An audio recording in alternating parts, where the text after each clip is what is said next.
Hi friends, అందరికీ ధన్యవాదములు. Welcome to our channel. YSR చేయూత 4వ విడత పథకానికి సంబంధించి ఫైనల్ ఎలిజిబుల్ లిస్ట్ అనేది వచ్చిందా అనేసి చాలామంది అడుగుతున్నారు. అంటే చాలామందికి చేయూత పథకానికి సంబంధించిన నోటిఫికేషన్ అనేది వెళ్ళట్లేదు. అదేవిధంగా చాలామందికి చేయూత పథకానికి సంబంధించిన పూర్తి డీటెయిల్స్ అనేది ఇప్పటిదాకా తెలియదు. సో ఫ్రెండ్స్, ఈ వీడియోలో అయితే చాలా చక్కగా నేనైతే మీకు చేయూత పథకానికి సంబంధించిన పూర్తి డీటెయిల్స్ వీడియోలో అందిస్తాను. వీడియోని ఎక్కడ కూడా స్కిప్ చేయకుండా చాలా జాగ్రత్తగా చూడండి.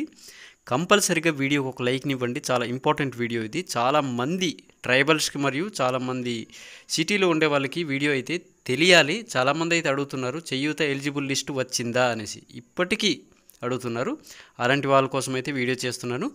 కంపల్సరీ వీడియో ఒక లైక్ని ఇవ్వండి. అదేవిధంగా ఇలాంటి లేటెస్ట్ అప్డేట్స్ మీరు పొందడం కోసం ఛానల్ని ఇప్పుడే సబ్స్క్రైబ్ చేసుకుని పక్కన కనిపించే బెల్ సింబల్ క్లిక్ చేసి ఆల్లో పెట్టుకుని నేను పోస్ట్ చేసే వీడియో వెంటనే మీ మొబైల్కి అయితే రావడం జరుగుతుంది. లేట్ చేయకుండా వీడియో అయితే స్టార్ట్ చేద్దాం.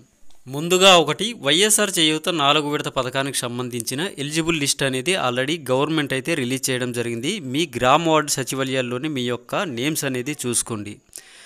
మనం చూసుకున్నట్టయితే కొంతమంది పేర్లను అయితే తీసేయడం జరిగింది 4వ విడత వైఎస్ఆర్ చేయూత పథకానికి సంబంధించి. సో ఫ్రెండ్స్, రీజన్ చెప్పి పేర్లను అయితే తీయడం జరిగింది. రీజన్కి సంబంధించిన డాక్యుమెంట్స్ని మీరు జెరాక్స్ తీసుకొని గ్రీవెన్సీ అయితే అప్లై చేసుకోండి. 10వ తారీఖు వరకు లాస్ట్ డేట్ అయితే మనకైతే ఉంది. సో ఫ్రెండ్స్, మనం చూసుకున్నట్టయితే ఈకేవైసీ ఆల్రెడీ వైఎస్ఆర్ చేయూత 4వ విడత పథకానికి సంబంధించి ఈకేవైసీ ప్రాసెస్ అనేది జరుగుతుంది. సో ఫ్రెండ్స్, అర్థమైంది అనుకుంటున్నాను. ఈకేవైసీలు కూడా ఆల్రెడీ జరుగుతున్నాయి. ఈ విధంగా చేయూత పథకానికి సంబంధించి ఫిబ్రవరి 16వ తారీఖు నుండి ఫైనల్ పేమెంట్స్ కూడా రిలీజ్ చేస్తున్నారు. మంచి అప్డేట్తో కలుద్దాం. Bye friends, have a nice